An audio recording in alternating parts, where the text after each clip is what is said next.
అక్షరాన్వేషణ.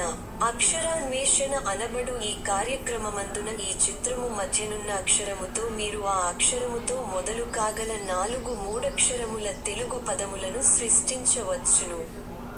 అందులకు వలయు ఆధారములు ఆ అక్షరమునకు ఇరువైపులా తెలుగు మరియు ఇంగ్లీష్ భాషలలో ఇవ్వబడియున్నవి. వాటి సాయముతో ఉండవలసిన ఆ అక్షరములేమిటో కనుగొని ఆ అక్షరము చుట్టూ నున్న ఖాళీ వలయములందు నింపండి. 2 నిముషములలోగా మీరు నింపలేక పోయిన ఎడల ఆ సమాధానములేమిటో మేమివ్వగలము.